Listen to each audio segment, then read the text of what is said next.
बेखौथ' धोरोमनि बेलायाव बयहाबोथ' मोनथाय थानाया थायो। दा जों उन्दैनिफ्रायनो जेखौ जोङो गावखौ जोङो बिमा बिफाया बाथौ जिमखौ खालामबोदोंमोनब्ला आरो बै समावबो आंहा गोसो दं आं बाथौखौ लिरदोंमोन। आं दय आंनिया बिबुंथि बेखौनो होनदों जे जोंनि भारत हादरनि संबिजिदा बयखौबो मोनसे मोनथाय होनाया होदों। दिनै मोनसे सेन्सास जागासिनो दङ। बेवहाय बर'फ्रा गावखौनो गुदियै बाथौजिम होनना सानना लायो बादियैनो जों खावलायनो हायो आरो जों गुरैयै खावलायनो नाजादों। दिनैनि समाव जाय बर' फिसाफ्रा बर'फ्रा गोदोनि खोथाखौ साननानैबाबो जायफ्रा गोबाङाथ' जोंनिया धोरोम नङा होननानै बुंबावदों। जोंनि बर'फोरनि धोरोम बे बाथौ धोरोमनिफ्राय गोजानाव थानानैबाबो गुबुन गुबुन मोनसे लामाजों बिथांमोना गावखौनो धोरोमनि बेदर आध्यात्मिक सेथना लाबोनो नाजादों।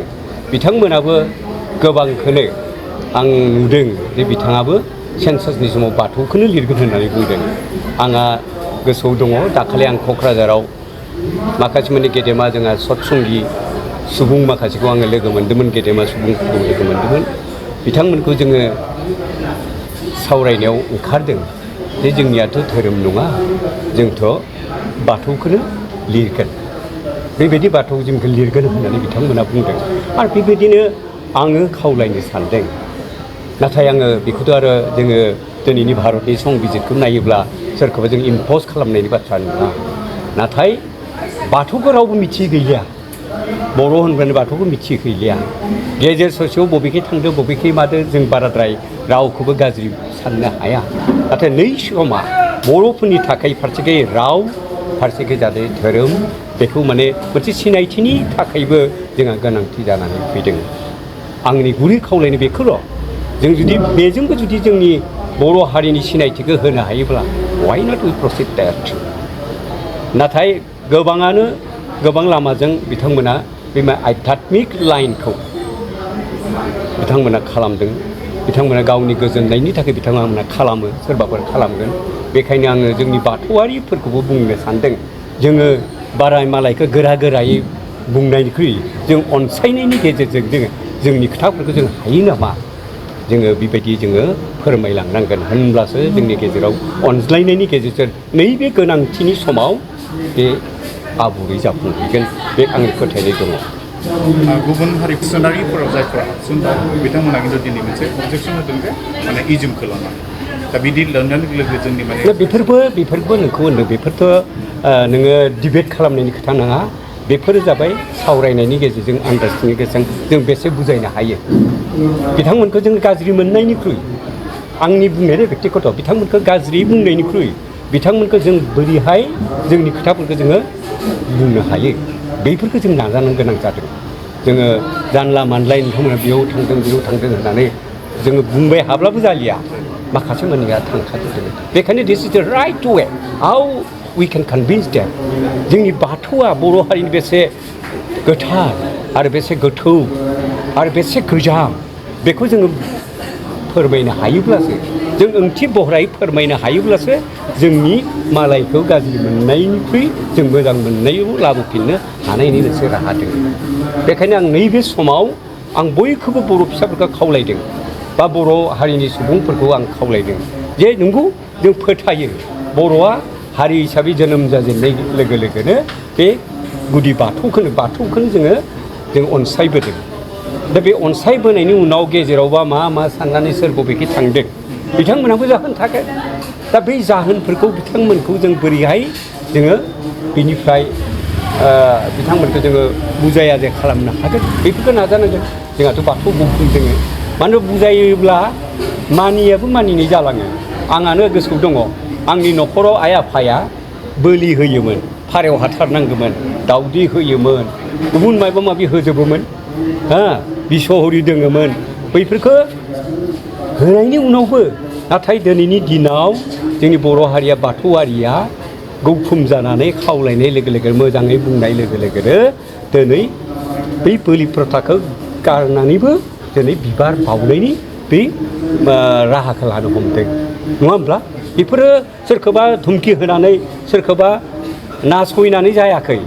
बिराद गावनि फिल'सफिखौ मोजाङै गोथारै बुंफोरनो हानायावसो बेफोर जाफुंदों बेखायनो जाय बर' फिसाफोरा गावनि साननाय मोन्थाय थाखागोन धोरोमाव बयहाबो इजिमाव बयहाबो मोन्थाय थाखागोन सोरबा बबेखौबा गोजोनदों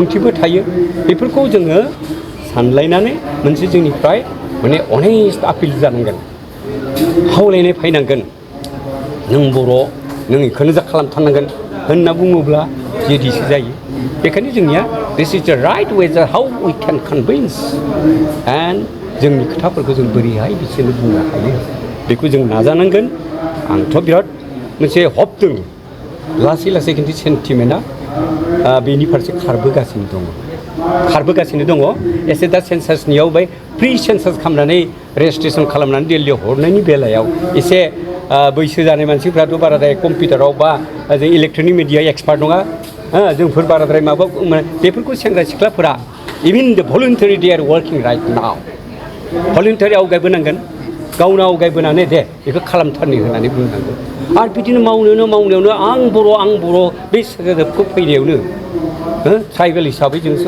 खालामनायाव जोङो बेखौ दिन्थिनो थांनांगोन मोनसे खोथाया फैबारदों दिनैनि सरकारनि दिनावबो मोनसे पलिसिया दंबावो वान नेसन वान रिलिजन बेबायदि दंबावो बेबायदि समावबो बर'खौ जोंहा फबनो नासयनो हानाया रावबो गैथ'वा बाथौखौ नासयनो हाया खारन बाथौखौ अलरेडि स्टेट गभर्नमेन्टआनो मोनसे सानडे मोनसे डे हलिडे डिक्लार होबाय उइ फिल प्राउड इट गोदो बाथौखौथ' बेखायनो सानसे बन्द होआमोन दानियाथ' जों हलिडेबो मोनबाय but is our plus point आरो बर' रावा दिनै 8 सिडिउलाव हाबबाय भारत संबिधाननि माने लेंगुवेज हिसाबै जों सिनायथि मोनबावबाय धोरोम हिसाबै मानिया बेलेग खोथा बाथौआरिया खिन्थु बन्द सानसे मोनबाय बेबो स्टेट गभर्नमेन्टआ जोंखौ गनायबाय बेफोरनो लासै गनायथि जाबोदों दिनैबो बोलि प्रथायाबो दंबावो बाथौ सोरबा रुपामनि थागोन बोलि प्रथानि बाथौ थागोन सोरबा माखासे दय डक्टर मंगल सिं हाज'वारि पद्मश्री मंगल सिं हाज'वारिया माखासे माने बर' फिसाफोरनि बाथौआरि बे नामफोरखौ गायबावदों आंथ' दिनैसिम मिथिबावदो एसेबां दोङो दा होमब्ला बैफोरबो बे लानजायनि खोथाखौ माने एडजेक्टिभबो बुङालासेनो बाथौजिम होननोथ' हायोना बोलि बाथौआरियाबो बाथौआरि होनना बुङोब्ला सोरबा रुपामनियाबो जुदि बाथौआरिखौ सानोब्ला बिथांमोनाबो निस्सय लिरगोन होननानै आंहा फोथायनाय दङ सतसेंगियाबो जुदि बाथौजिमखौ लिरोब्ला बिथांमोना जुदि संकरियाबो सोरबा बर' फिसा संकरि हाबदोंबाबो हाबनायालाय हाबनो हायो बिथांमोना राइट दङ बिसोरबो जुदि लास्टआव बाथौआरिजिमखौ लिरोब्ला जोंहाथ' बांबोगासिनो दङ दा बिदिनो आं बेखायनो होनदों माने गुबुन धोरोमखौबो जोङो रेसपेक्ट खालामनो रोंनांगोन गोदो लर्ड बुद्ध बायदिया बुंदों लाभ बिगेस्ट लाभ इज कनकार्ड बाय लाभ इज नट कनकार्ड बाय हेट्रेड मुगैनायजों जेबो जाया मालायखौ मुगैना I respect my religion and we must have to respect other religion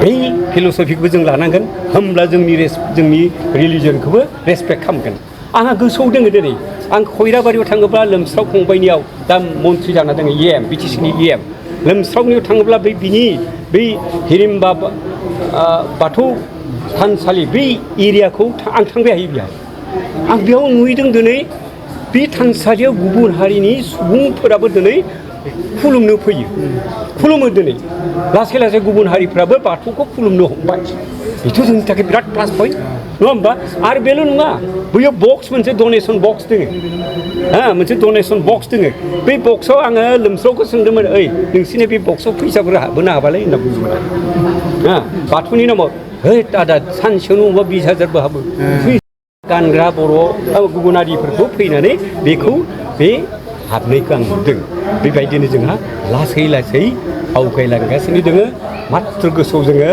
दाद भाबै जोङो फोथायनायखौ लानांगोन नाथाय आं खावलायो बयखौबो जों मुगैनाङा रावखौबो मुगैनाङा गासै सासे फैगासिनो दङ गुबुन धोरोमनि मानसियाबो लासै बाथौ धोरोमा बाथौ मोनबा गोथौ गुबुनारि सासेखौ दाख्लै आं जेबोला बुंदोंमोन ओइ पन्चतन्त्र जिथु पन्चतन्त्र কৈছা এই বটা এই ভাবিব কোঠাৰ যে মাটি বাৰী কোঠা এইটোকে কৈ আছোঁ আমি বাথৌ পঞ্চতত্ত্ব বাছ মানে বেলেগ বস্তু নহয় 5টা তত্ত্বই আপোনালোকে যিটো মানে আমিও সেইটো কৰি আছোঁ बेखायनो आं बाथौआरिफोरखौ माहि आखलजों गुरुयै बयखौबो नैबे समाव खावलायगोन होननानै आंनि बुंनायखौ बेखिनियाव फोजोबबाय। गोजोन्थों।